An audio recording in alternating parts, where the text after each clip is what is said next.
Assalamualaikum anak-anak. Bagaimana kabar kalian di rumah? Tentunya sehat. Nah, pada kesempatan kali ini kita akan belajar tema 1, organ gerak hewan dan manusia. Kemudian subtema 1, organ gerak hewan, pembelajaran ke-6. Oke, tonton videonya ya anak-anak biar kalian paham. Nah, tujuan pembelajaran kali ini yaitu yang pertama, dengan mengamati gambar, siswa dapat menyusun cerita secara benar. Yang kedua, dengan membaca, siswa dapat menemukan ide pokok masing-masing paragraf secara percaya diri. Yang ketiga, dengan membandingkan, siswa dapat menyebutkan organ gerak hewan vertebrata dan hewan avertebrata secara tepat. Oke anak-anak. Nah, perhatikan gambar di samping.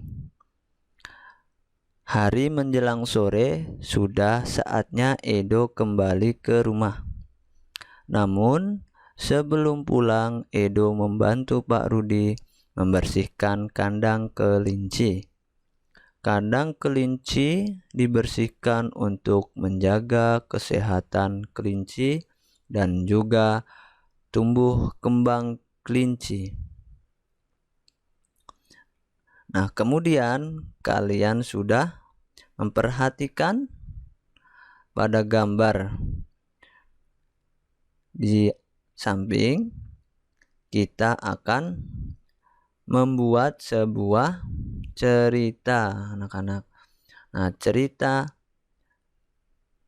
di gambar Edo dan Pak Rudi ini kita tentukan terlebih dahulu, yaitu ide pokoknya anak-anak. Ide pokok yang pertama, Edo berkunjung ke rumah Pak Rudi. Nah, ide pokok yang kedua, Edo segera membantu Pak Rudi membersihkan kandang kelinci.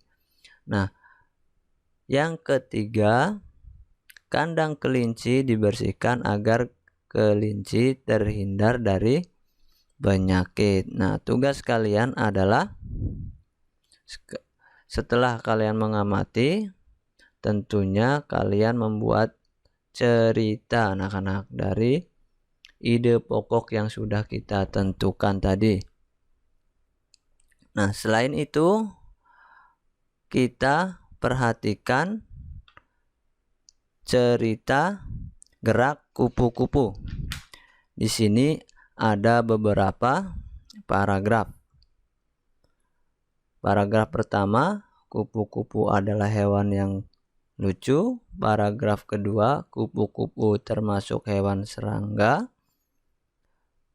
Kemudian yang ketiga, tahukah kamu sayap kupu-kupu yang indah sebenarnya transparan? Kemudian kupu-kupu memiliki kemampuan terbang yang luas. Nah, itu bagian-bagian dari paragraf anak-anak.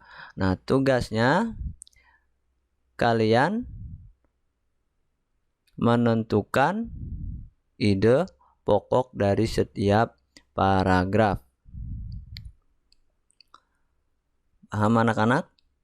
Menentukan ide pokok. Nah, kalian sudah tahu tentunya apa itu ide pokok. Nah, selanjutnya kita mengenal alat gerak pada hewan vertebrata dan avertebrata.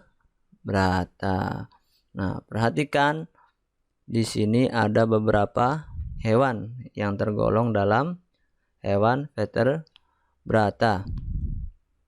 Yang pertama ada ikan, katak, ular, burung, dan harimau. Nah, kelima hewan ini mempunyai alat gerak masing-masing.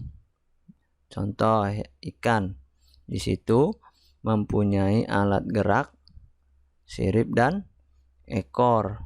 Berbeda dengan harimau, mempunyai alat gerak kakinya untuk berlari kencang, menerka, mangsanya. Kemudian berbeda juga dengan burung. Dia mempunyai alat gerak, yaitu apa anak-anak? Tahu? Yaitu kaki dan sayapnya. Sayap untuk terbang luas.